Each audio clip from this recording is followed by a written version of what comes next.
I'm gonna use this microphone. Can we have one more round of applause for this young lady? That is amazing. Thank you for having the courage to speak your story. That's for one HCC student to the other. Keep on pushing through. That's awesome. Like Miss Tatiana, I'll start by, my story's really long, so I'm gonna try to condense it in the 5 minutes that I've been given. But our upbringings we were set up for failure.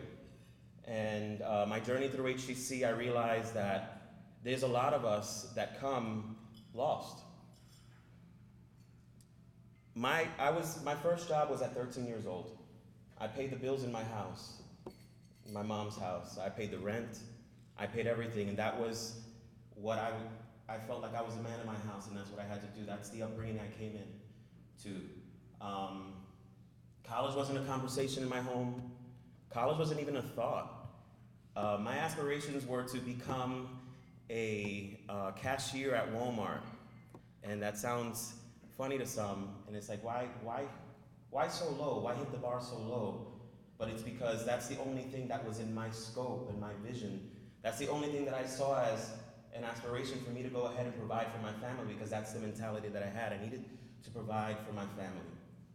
And in that transition, at 15 years old, I actually got kicked out of my house, and I found myself alone. And one day, I got a phone call, fast forwarding to a couple of years later, I got a phone call from an HCC alumni student that had graduated Stetson University at the top of her class, and started at HCC and was a practicing lawyer, and that was a distant cousin of mine that she had asked, what happened to the Polanco kids? And they said, well, we don't know where they are. And she started digging, and I got a phone call, and she asked me, what are you doing with your life? And I said, I'm trying to survive. And she told me, why don't you move to Florida and try HCC, and we'll work together and see what you can do, right? So when I walked into the HCC doors, I applied. In my mind, this was a mistake. I had come to HCC and I was gonna fail, because this is not what my mind was. I needed to get that job to go ahead and provide for myself, because that's the reference point that I had. I needed to provide and make money, right? My journey through HCC took me through the honors program. On the first semester, I met my public speaking teacher, and he said, George, you need friends.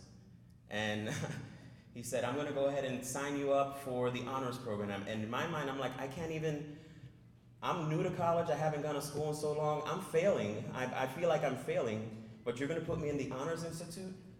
And I was like, this makes no sense, but I went with the flow, right, Dr. Atwater? And my life started to change at that moment. I was introduced to that arena, to these students that were a little bit younger than I, but their minds were completely different. And then through each class, even in the Honors Institute and out of the Honors Institute, because in the Honors Institute you take both classes. You take classes with regular students and with honor students.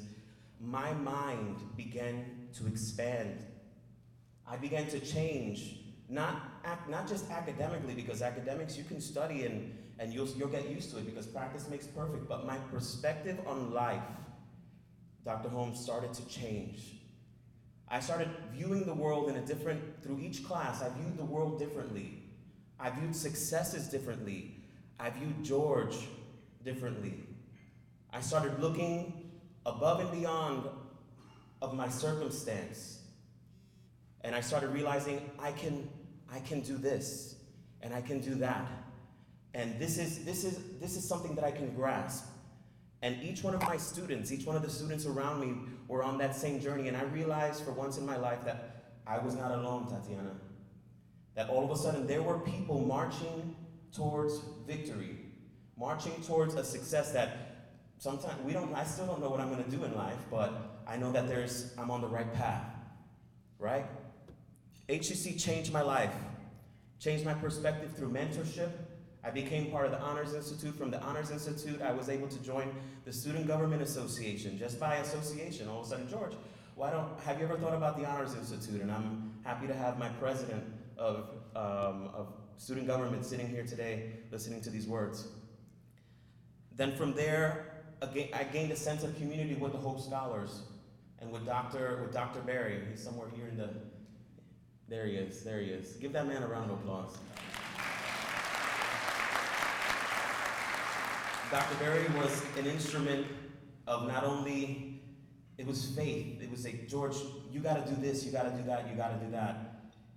Sometimes it's hard for people like me to go ahead and say, okay, I have all this greatness, but sometimes you need someone to tell you, George, you gotta push more. George, this was your story, but don't let your story define your future. Let your story be a tool for you to get to where you're trying to go. To speak on these foundation dollars, I received the Hope Scholarship, and it was more than money, Dr. Holmes. It was an affirmation for me that there was a community that was on my side. It was a reminder to me that there were people rooting for me, that there were people saying, you have to get to where you're going, that there is purpose in your life, that there is something that you have to achieve. So I tell you guys in these short words, and if you want to hear my story, then we'd have to sit down for 2 hours and a couple of drinks and things like that. But what you guys have done here today and the seeds that you've sown, they're not just tuition dollars, they are literal seeds. And I'm a product of that seed. And my life has changed. Tatiana's a product of that seed. And her life has changed. But not only have you changed our lives, but our children and the children of our children that are going to interact with your children and the children of your children that are going to go ahead and change the world and mold the world that is to become. So I thank you for sowing your seed and making my life and my children's life and my children's children's life a better place. Thank you.